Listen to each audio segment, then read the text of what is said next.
Conversando com Elias Ferreira na CBN Maceió.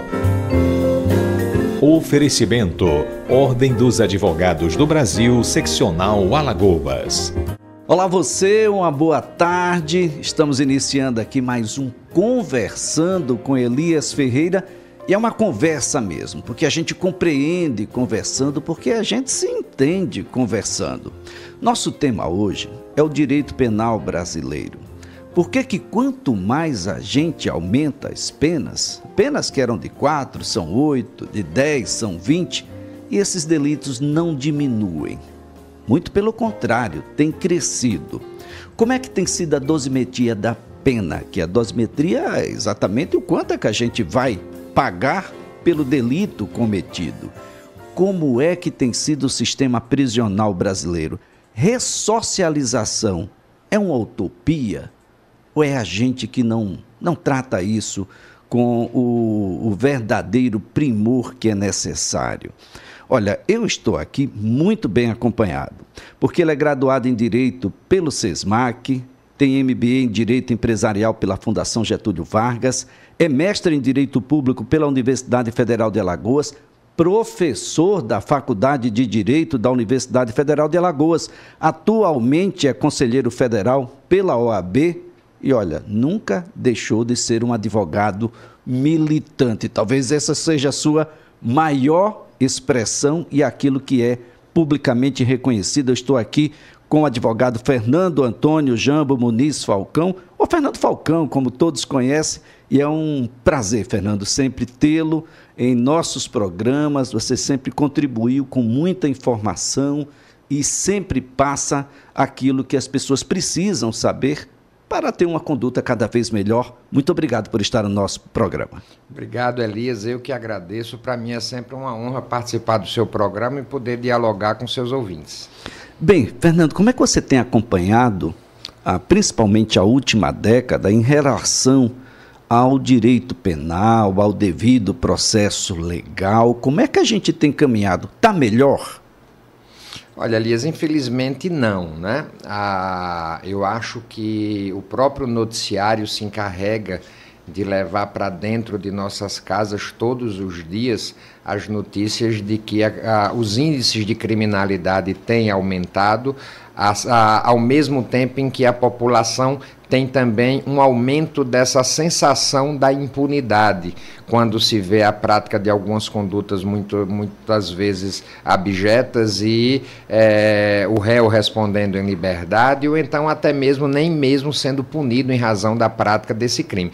Toda essa discussão passa necessariamente pela compreensão do que é o modelo de política criminal que o Brasil adotou e, diferentemente de outros países, né, como, por exemplo, o regime progressivo de cumprimento de uma pena, é sempre curioso perceber que sempre que os índices de criminalidade aumentam, o discurso mais confortável e o primeiro a que se socorrem os teóricos do caos é o do recrudescimento da pena. A sociedade como um todo tem a ideia de quanto maior for a quantidade de pena, ou quanto mais condutas forem punidas como crime, mais essa sociedade iria se comportar no sentido de temer a incidência dessa norma penal e, consequentemente, não praticar crimes. Para quem sustenta essa linha de raciocínio, eu digo sempre, os estados americanos que adotam a pena de morte não experimentaram qualquer diminuição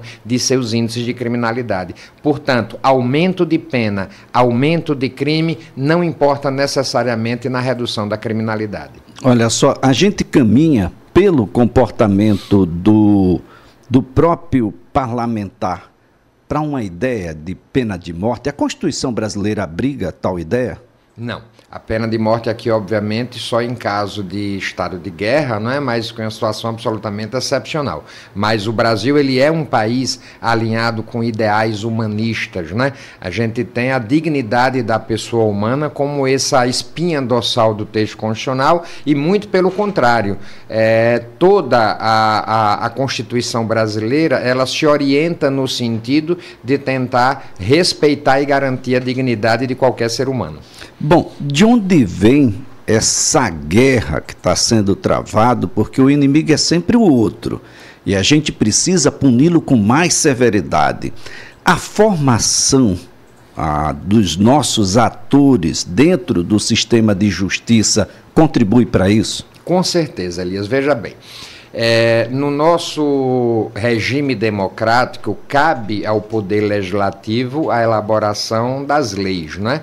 E, especificamente no caso das normas de natureza penal, é o Congresso Nacional quem é o órgão formulador dessas leis.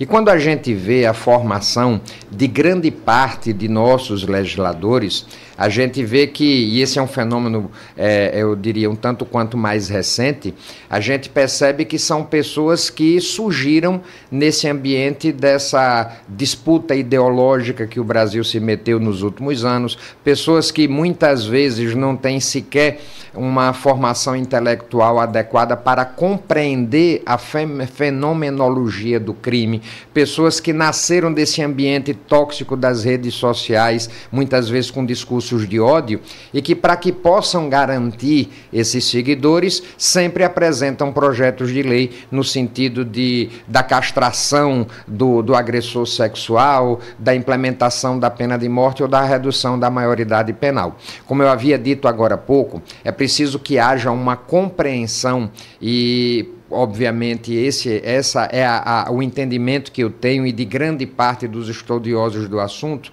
de que o crime deita raízes nas questões sociais.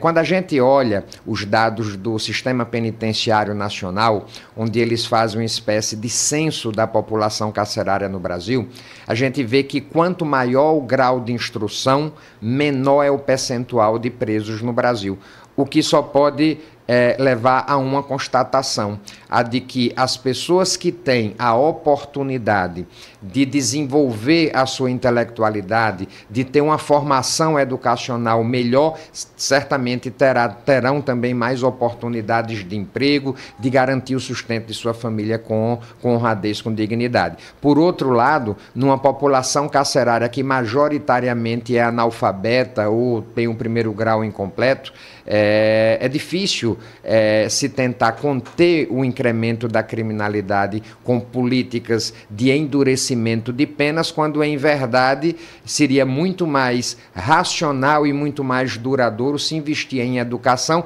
para que as próximas gerações possam ter melhores oportunidades da vida, afastando-se consequentemente dessas condutas ilícitas. Bom, é claro que e você acompanhou esse processo. Antes, as sessões da Suprema Corte eram sessões fechadas, a gente não sabia o que acontecia até a publicação do próprio Supremo Tribunal Federal daquilo que fora decidido e da abertura daquilo que poderia ser aquilo que não era sigiloso. A abertura dessas sessões para o acompanhamento público, de alguma forma, tem interferido na atitude de cada um dos ministros, ou seja, o que chega até a população, a imprensa naturalmente vai dar uma potência maior a isso, aquilo que é do interesse. Isso tudo tem influenciado no quesito julgamento? Elias, existe quem se debruça sobre esse tema, e eu já li alguns artigos bem interessantes sobre o assunto, e eu particularmente acredito que esse foi um grande mal do nosso Poder Judiciário, foi passar a transmitir essas sessões de julgamento, porque a partir da publicização desse ato, dessa maneira que as pessoas consigam assistir em tempo real, o comportamento do julgador, ele passou a ser sindicado também pela opinião pública.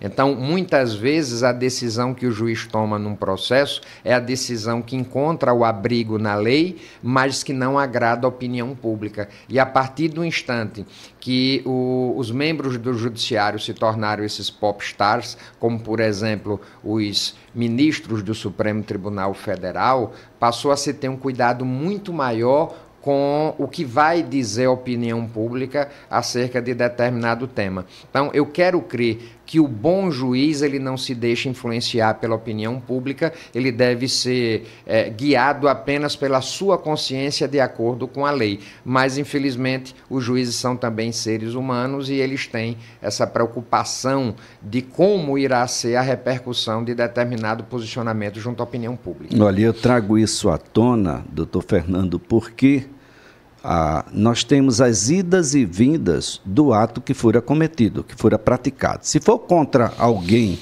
que tem uma influência, uma percepção nacional maior, isso vai ter tanta repercussão que pode gerar um ato legislativo, pode gerar uma lei. A lei Elias Ferreira, a lei Fernando Falcão, e isso tudo, naturalmente, é acrescido de uma dosimetria que antes não era vista, às vezes multiplicada, com a possibilidade de ser dobrada em determinada situação, triplicada em outra, e isso vai repercutir na dosimetria de quem vai julgar. Elias, esse discurso do recrudescimento da pena, do aumento de condutas tipificadas como crime, ele é um discurso muito raso.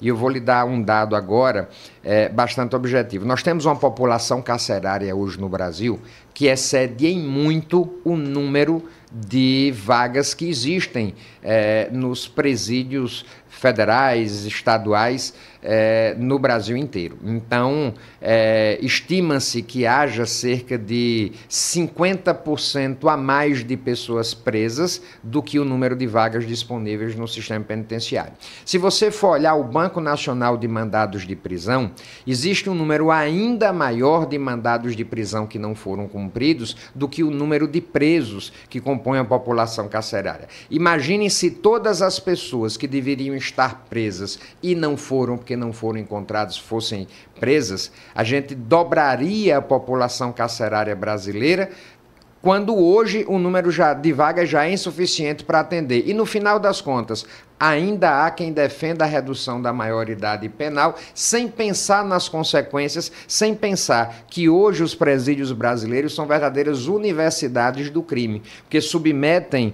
o apenado a uma situação de um tratamento tão degradante que faz com que ele, quando saia, depois do cumprimento da sua pena, ainda consiga sair pior do que entrou.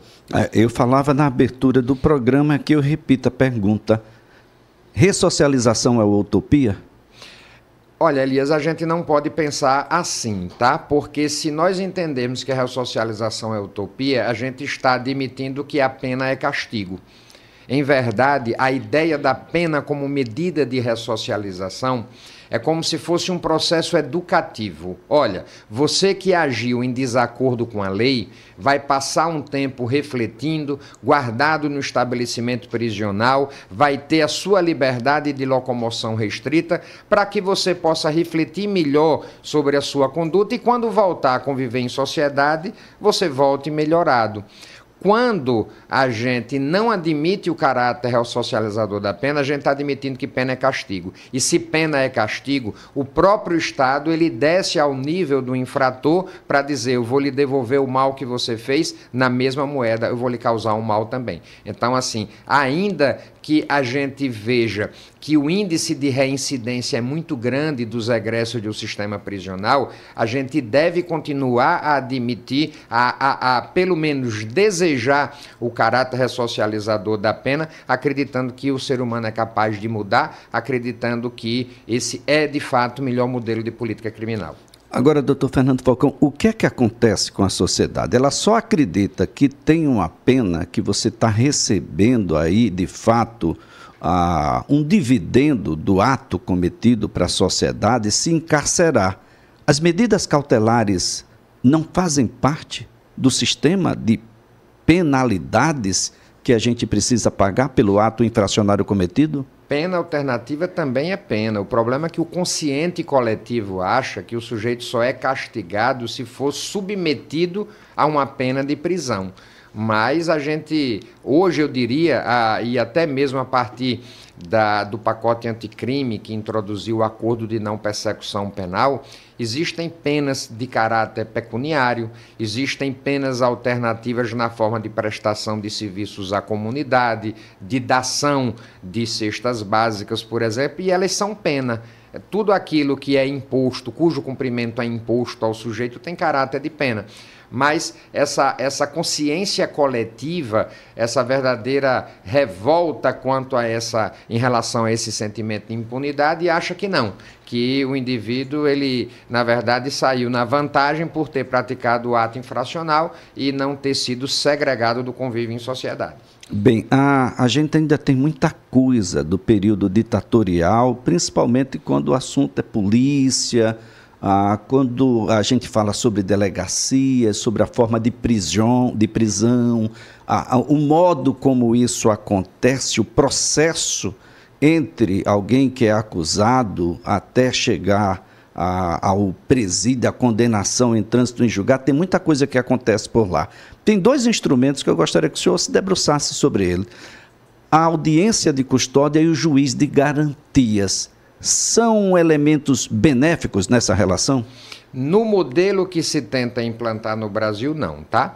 A audiência de custódia, sim, essa já existe e tem sido utilizada largamente nos últimos anos, e a ideia da audiência de custódia é apenas a de fazer uma verificação das circunstâncias da prisão do indivíduo para saber, por exemplo, se ele foi submetido a maus tratos, o que era, no passado, eu diria quase uma regra da prisão dos indivíduos, né?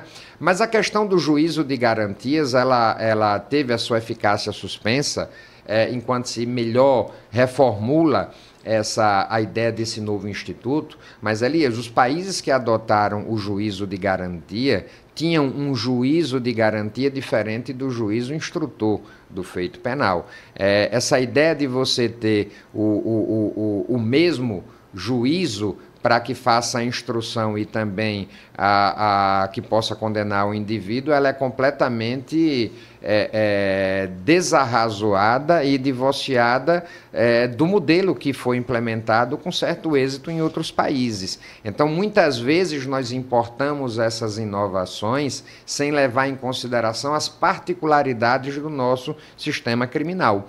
Então, por isso até que teve a sua eficácia suspensa, que está sendo submetida a discussões, e com certeza ela não deve ser implementada nos moldes em que foi apresentada no pacote anticrime. Bem, muita gente tem questionado, olha, mas você dá 10, 12, 14 anos para as pessoas que são acusadas de uma tentativa de golpe de Estado, e fala-se muito daquela senhora do batom. Há uma lei que foi editada recentemente e que substitui a Lei de Segurança Nacional, se eu não me engano, e se eu me enganar, o doutor Fernando está aqui, ela não corrobora, ela não dá lastro para que essas penas sejam impostas na proporção que estão sendo impostas? Veja só, Elias, essa lei que é de 2021, ela criou novas figuras típicas, como, por exemplo, a abolição do Estado Democrático de Direito, tá? É bom a gente entender que cabe ao Judiciário a aplicação da lei. A lei, ela é uma formulação do Poder Legislativo, né? E o tipo penal, ele traz uma pena mínima, abstrata e uma pena máxima, e o juiz ele tem que fixar essa pena entre o mínimo e o máximo a partir de circunstâncias judiciais que ele vai analisar no caso concreto. Então, a primeira observação que eu queria fazer em relação a isso é que é absolutamente indefensável essa história de que naquele 8 de janeiro senhorinhas e senhorzinhos tinham ido passear na Praça dos Três Poderes e entraram por curiosidade nos prédios públicos para ver o que estava acontecendo. Aquele foi um fato transmitido para todo o Brasil e a gente viu que ali foi uma ação orquestrada realmente para provocar um caos político nesse país que pudesse mudar o direcionamento do que havia sido decidido nas eleições terminadas recentemente, não é? Então, eu não tenho dúvida que o propósito era, de fato, de promover a abolição do Estado Democrático de Direito. Quanto à quantidade de pena, eu particularmente considero bastante elevada, mas foi fixada dentro dos parâmetros que a lei havia estabelecido. Então, se houve um erro na quantidade de pena, o erro foi do legislador que estabeleceu um quantitativo elevado dessa pena, mas o Poder Judiciário não aplicou além do máximo que se permitia no texto da lei. E é bom lembrar também que as condenações quase sempre foram cumuladas, né? Não foi, na verdade, um único crime. Ali você tinha efetivamente uma associação de pessoas que tinham um propósito, havia uma diretriz, havia uma linha de comando bem estabelecida, de forma que as ações foram feitas de maneira orquestrada. Essa é uma situação bastante interessante, porque nós tivemos muitas modificações legislativas nos últimos anos, e a ideia era sempre de, olha, se a gente endurecer mais, a coisa melhora. Crimes contra as pessoas mesmo, contra a mulher, por exemplo. Nós temos uma lei que é conhecida no Brasil inteiro, a Lei Maria da Penha, que do ponto de vista cautelar tem funcionado de uma forma bastante interessante. Mas do ponto de vista punitivo, ela cumpre pelo menos aquilo que é divulgado?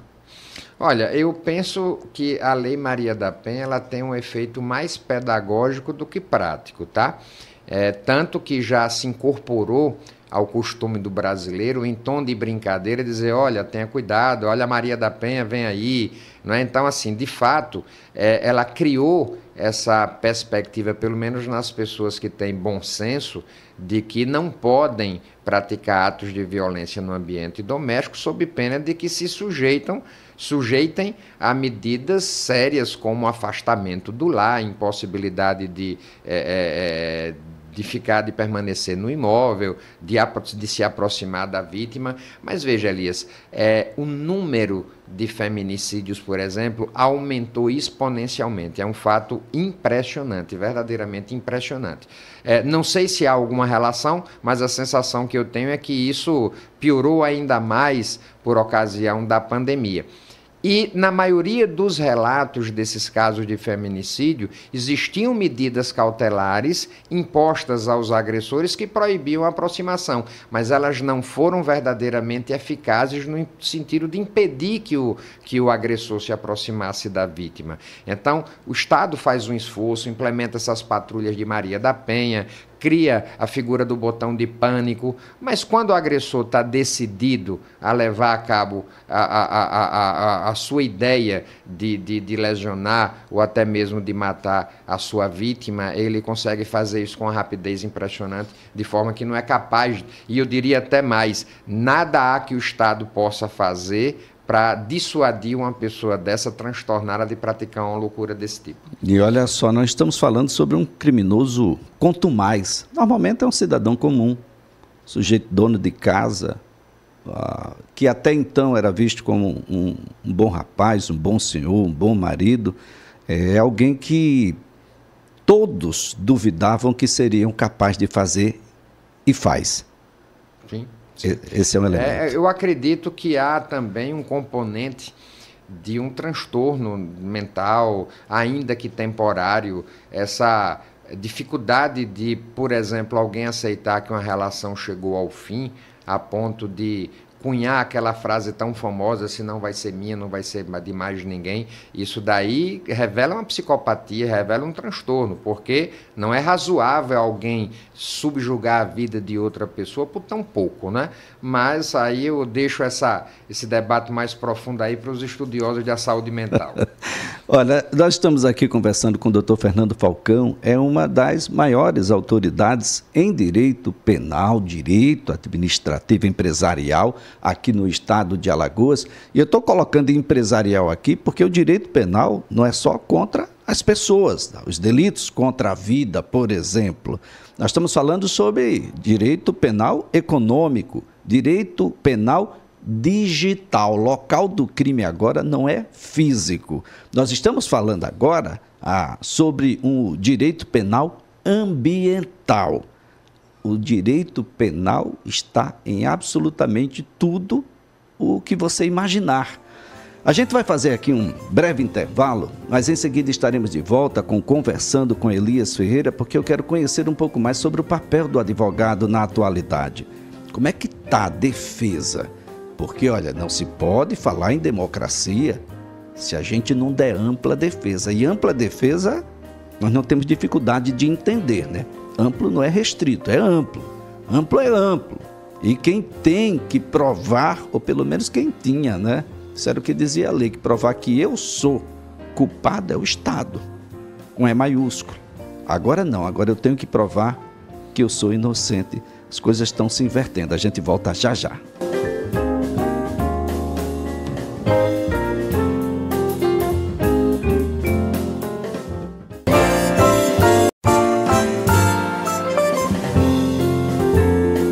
Conversando com Elias Ferreira na CBN Maceió.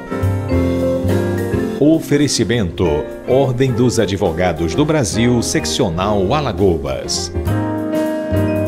Estamos de volta com Conversando com Elias Ferreira. É conversando que a gente compreende, é conversando que a gente se entende. Nosso assunto aqui é o direito penal brasileiro, é a forma com que a gente pune pessoas que praticam atos ilícitos e até quem não pratica. E às vezes pune mais ou pune menos, alguns impunes.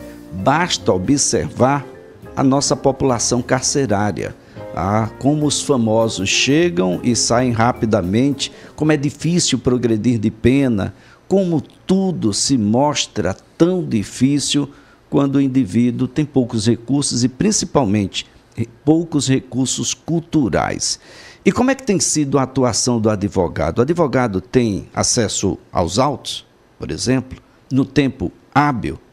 Há um ato desejável da justiça brasileira de que, é como se o advogado ele atrapalhasse, porque ele pede muito, ele recursa muito, mas os prazos da advocacia são bem curtinhos, como vocês vão acompanhar a partir de agora, porque eu estou aqui com o doutor Fernando Falcão, advogado criminalista, conselheiro federal, professor da Faculdade de Direito da Universidade Federal de Alagoas. Advogado atrapalha, não é, doutor?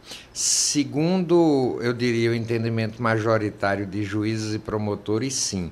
Mas talvez ninguém seja mais indispensável à administração da justiça, e quem diz isso é a Constituição Federal, do que nós, Elias. Em verdade, nós somos a última linha de defesa entre o acusado e o arbítrio estatal.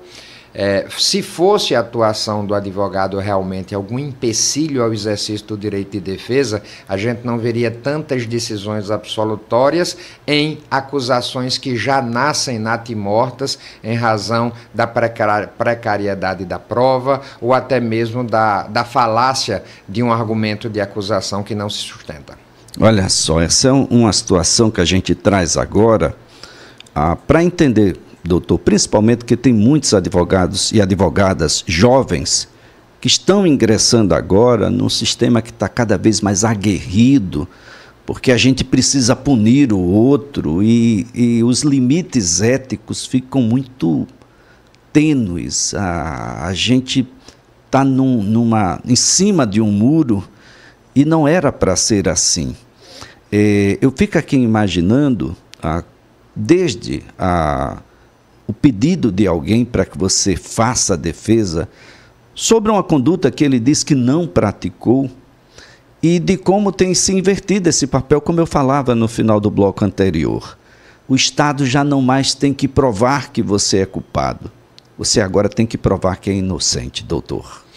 Olha, Elias, eu tenho 26 anos de exercício profissional ininterruptos e nesses 26 anos eu milito no direito penal também. E eu confesso que eu nunca vi, como tem acontecido nos últimos anos, tanto desprestígio, tantos ataques as prerrogativas do advogado e também as garantias que nos são asseguradas por lei. Eu vou lhe citar aqui alguns exemplos. O que você fala é bastante verdadeiro. Nós estudamos nas cadeiras da academia, das universidades, que a presunção da inocência é um direito fundamental, o que significa dizer que ninguém pode ser considerado culpado até que haja, de fato, o trânsito em julgado, ou seja, uma sentença que não comporte mais recurso, reconhecendo que o sujeito praticou o crime. Mas nós sabemos, e é bem verdade, que o processo penal hoje, ele se baseia numa lógica inversa, a presunção da culpa. Portanto, ainda que seja texto expresso da lei a presunção da inocência, o trabalho da defesa é dobrado, porque ele precisa provar a inocência sob pena de que uma decisão injusta seja prolatada ao final do processo. Mas não fica só nisso, não. Nos processos de crimes dolosos contra a vida, em que são julgados pelo Tribunal do Júri, o que nós temos visto é um completo desequilíbrio na paridade de armas. O Ministério Público, que é o titular da ação penal, tem uma assessoria de imprensa e praticamente todos os dias publica, através da sua assessoria de imprensa, nos blogs jornalísticos, matérias sobre aquele caso que vai a julgamento, influenciando diretamente na opinião pública, influenciando diretamente no ânimos daquelas pessoas que vão compor o conselho de sentença e que deveriam chegar no conselho de sentença sem nenhum pré-julgamento para que conhecessem ali, no plenário do Tribunal do Júri, as provas apresentadas por ambas as partes. Então, a defesa no processo penal hoje tem um trabalho hercúleo, tem um trabalho que eu diria até ingrato, tamanha e tantas as dificuldades que a gente enfrenta e a cada vez maiores e mais recorrentes. Mais recentemente, nós temos visto aí o trabalho sistemático feito pelos tribunais superiores no sentido de impedir a ferramenta chamada sustentação oral. Sustentação oral, Elias, não é uma garantia do advogado, é uma garantia do cliente que quer ser ouvido por quem vai julgá-lo. É uma ferramenta daquele que se diz injustiçado e precisa verbalizar os argumentos que deveriam levá-lo à absolvição. E os tribunais negam esse direito para a advocacia. Numa das últimas tentativas de justificar o injustificável, disseram que a gente poderia fazer isso por vídeos gravados e anexados no pré-sócio. Elias, em boa parte das vezes, os julgadores nem nos escutam quando a gente sustenta presencialmente. É difícil acreditar que assistiriam um vídeo gravado e carregado nos autos de um processo eletrônico. Então, hoje, o que eu digo aqui, que não pensem que é um desestímulo a quem vai iniciar na advocacia criminal, mas é um aviso de que essas agressões a essas garantias fundamentais que o advogado tem devem ser repelidas, rechaçadas, porque não é a defesa da atuação do indivíduo, é a defesa da sociedade que não pode ficar à mercê de qualquer arbítrio do Estado. A ideia que a gente tem, doutor Fernando, é de que foi criada uma hierarquia dentro do sistema de justiça. Então, nós temos o magistrado, que é superior ao Ministério Público, que é superior à Defensoria, que é superior ao advogado particular. E isso tudo não desequilibra? Como é que a gente pode argumentar com essa verticalidade toda?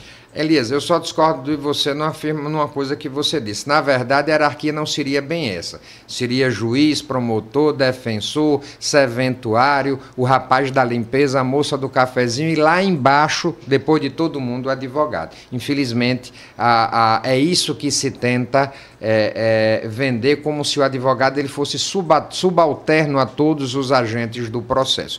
Em verdade, a regra é a da simetria, da igualdade, da insubordinação, não é? Juiz, Ministério Promotor, juiz e advogado, eles estão ali na mesma hierarquia, numa relação verticalizada, em que todos devem respeito e urbanidade uns com os outros, mas sem qualquer tipo de subordinação.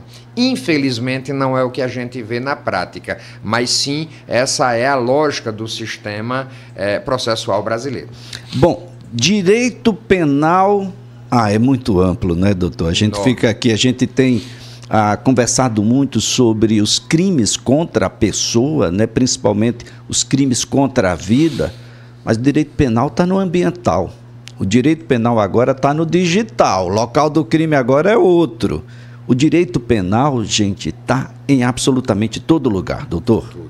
Elias, e assim, se tem algo que tem despertado a minha preocupação, e sobre isso eu tenho me debruçado em muita leitura, é sobre essa situação absolutamente nova e ao que parece fora da compreensão das pessoas de que o ambiente das redes sociais seria uma espécie de ambiente isento de qualquer incidência da legislação.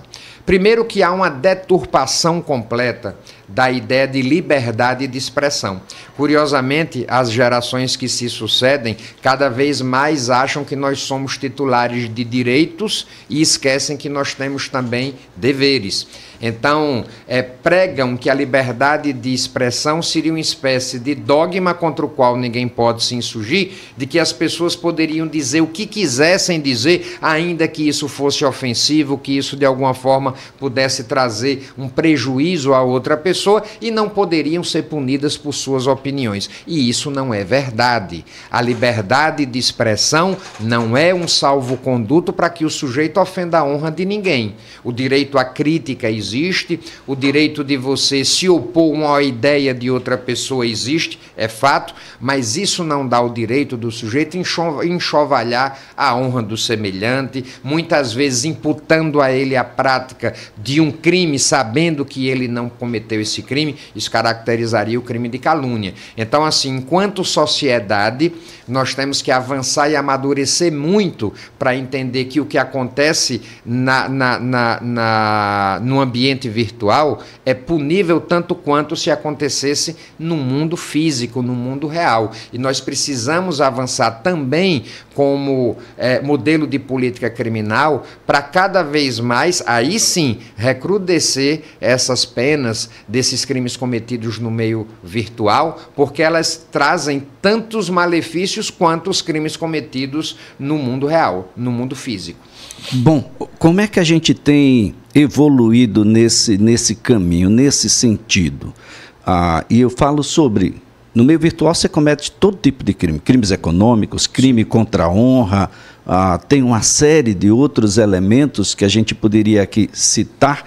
A gente tem evoluído bem, a gente já tem regulação para a internet, a gente já consegue delimitar e principalmente individualizar essas condutas? Olha, Elias, nós avançamos muito nos últimos anos, é verdade, mas sempre estaremos um passo atrás. A rapidez da evolução tecnológica, ela é muito grande e a evolução do sistema legislativo simplesmente não consegue acompanhar. Então, nós regulamos recentemente a figura aí do crime que a gente chama de pornografia de vingança, e isso era uma discussão de 6, 8, 10 anos atrás, e hoje nós já temos novas modalidades delitivas que continuam fora do alcance do nosso sistema penal, exatamente porque não houve sequer tempo de regular essa conduta. Mas um dos grandes entraves que precisam ser removidos para que se faça efetivamente justiça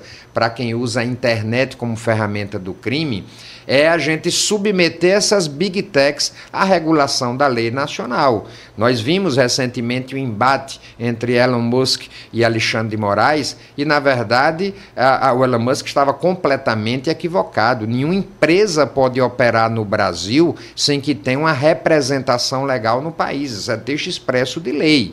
Então, o fato de que ele oferece serviços no país sem um escritório aqui de representação coloca em risco toda a população brasileira, porque eles nem mesmo se dignificam a revelar informações sigilosas como o endereço, o IP de uma máquina que tenha sido utilizada para cometer um crime, ou quebrar o sigilo telemático de um e-mail de alguém que possa estar se valendo desse ambiente virtual para a prática de atos como o terrorismo, como o tráfico de entorpecentes ou crimes de natureza sexual. Então, assim, é preciso preciso que haja a colaboração das Big Techs e que elas, mais do que ninguém, entendam sobre a mitigação desse princípio da liberdade de expressão e também desse sigilo das informações. Agora, tem sido um caminho também para a extensão da pena. E eu explico.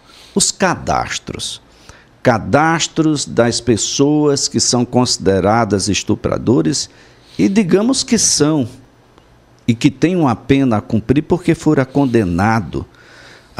Mas há proposta legislativa de que permanecerão no cadastro, ainda assim, a posteriori o cumprimento da pena. A pena não continua, não, doutor? Veja bem, teoricamente, depois que a pessoa apenada cumpre a sua pena, ele pode ser reabilitado. E como diz o texto da lei, a reabilitação, ela apaga os vestígios do crime. A pessoa volta ao seu estado de primariedade. Mas, socialmente falando, a pena é um estigma que o indivíduo carrega para o resto da vida. Um dos casos mais bárbaros que o Brasil viu nos outros anos foi a morte dos pais de Suzane Richthofen, né, numa ação criminosa orquestrada por ela, seu namorado e o seu cunhado. Essa moça foi presa, foi submetida a uma pena elevada, cumpriu a pena, progrediu de regime e, assim, a própria imprensa não esquece de registrar cada passo que essa moça dá. Então a imprensa noticia que ela passou no vestibular e vai cursar um curso tal, noticia dia desse eu vi que ela iria apresentar na faculdade um trabalho junto com a sua equipe, como se isso fosse pauta de interesse nacional. Então essa pessoa vai carregar para o resto da vida o estigma. Naquele outro caso do assassinato de Daniela Pérez, em 92, Guilherme de Pádua e sua esposa Paula Tomás foram condenados também a penas elevadíssimas. Esses cumpriram integralmente a pena, não tinham nem progredido de regime, já tinham quitado a sua dívida com a sociedade.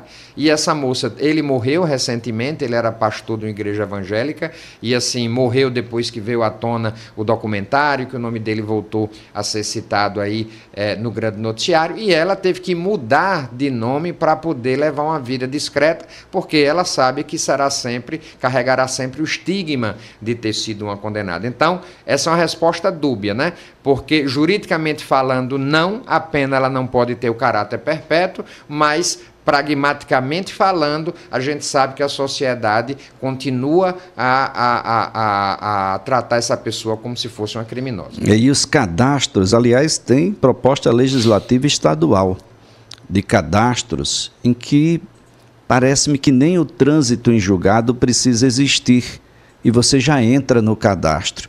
E eu fico imaginando, e se no curso do processo você vier a ser inocentado, como é que fica essa pessoa, doutor? Elias, são propostas legislativas oportunistas e inconstitucionais, não é? Você não pode jamais lançar o nome de uma pessoa que ainda está sendo objeto de apuração, cuja conduta ainda está sendo objeto de análise para eventual imposição de pena, num cadastro tão infamante quanto o cadastro de pessoas que tenham cometido violência sexual. Então, eu tenho eu ia dizer para você, eu tenho a impressão, mas não, eu tenho a certeza que quem propõe esse tipo de bobagem, na verdade, sabe da inconstitucionalidade do seu projeto de lei, mas faz isso para agradar o grande público, que infelizmente tem sido hoje uma tônica dominante. Bom, para onde caminha o direito penal brasileiro? Olha, eu diria que eu diria que a sociedade é quem vai dizer para onde caminha, qual o futuro do direito penal.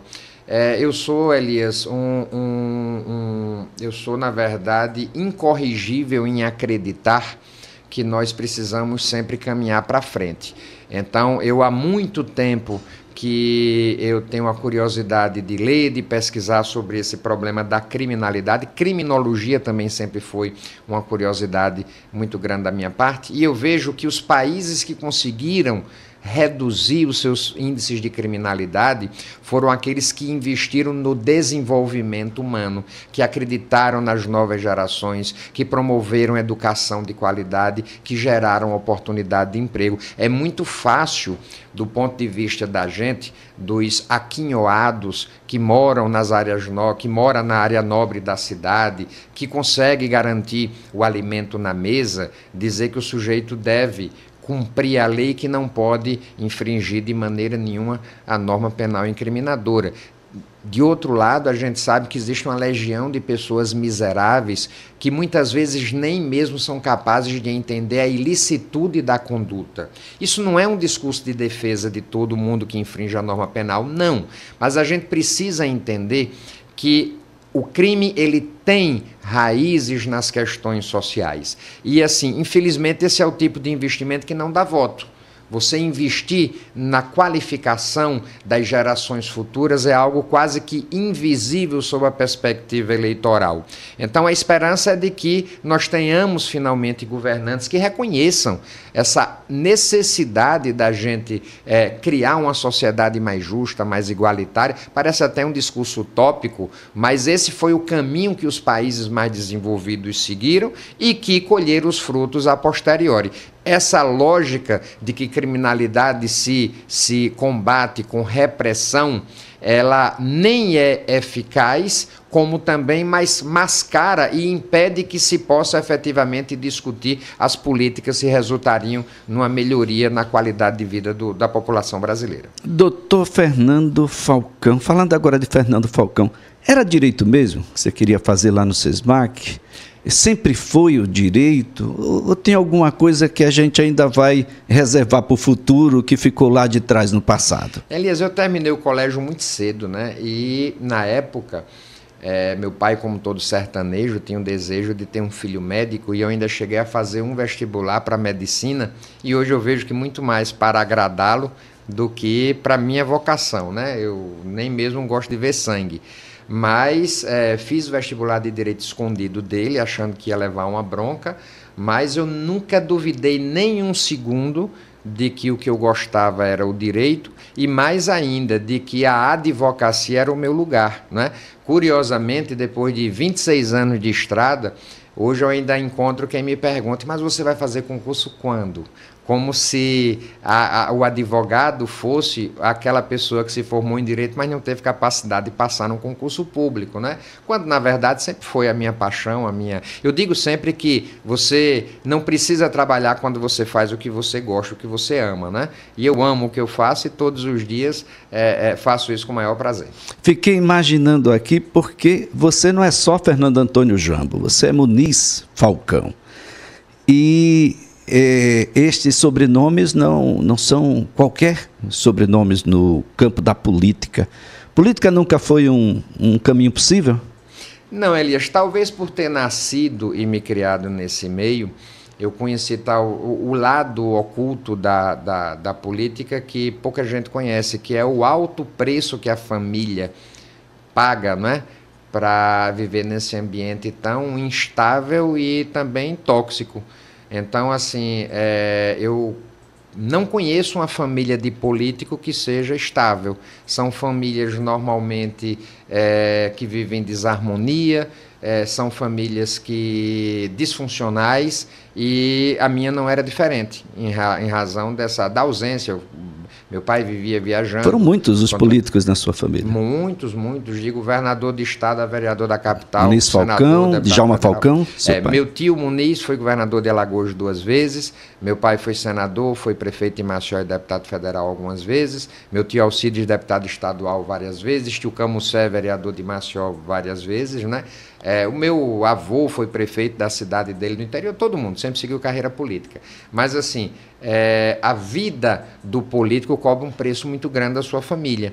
Então, talvez inconscientemente tenha sido esse o motivo que fez com que eu nunca desejasse. Gosto de política, gosto de discutir política, sempre tive participação política ativa, mas não como candidato, não disputando mandato eletivo. Me fala um pouquinho, qual é a memória que vem a você agora do Djalma, seu pai? Meu pai foi um exemplo de vida, de conduta, um homem de uma integridade enorme. Meu pai era um matuto do sertão pernambucano, muito inteligente. Meu pai tinha 3 graduações, formou em Direito, formou em Jornalismo. Não me lembro exatamente qual era a terceira formação dele, mas era uma pessoa de uma dignidade e integridade enorme. Mas meu pai era muito duro no sentido da afetividade. Quando ele morreu em 2017, eu contei essa história numa publicação que eu fiz nas redes sociais. Eu me despedi do meu pai e disse que o amava minutos antes da morte dele, porque o meu pai nunca deu um abraço nem em mim, nem nos meus irmãos. E ele não era ruim por isso. Meu pai não era uma pessoa má. Ele simplesmente não sabia como fazer, porque não foi o exemplo que ele teve na casa dele. Então, meu pai era um cara endurecido pela vida, mas de um coração maior do mundo, de uma integridade também enorme, um político à moda antiga, tanto que morreu pobre.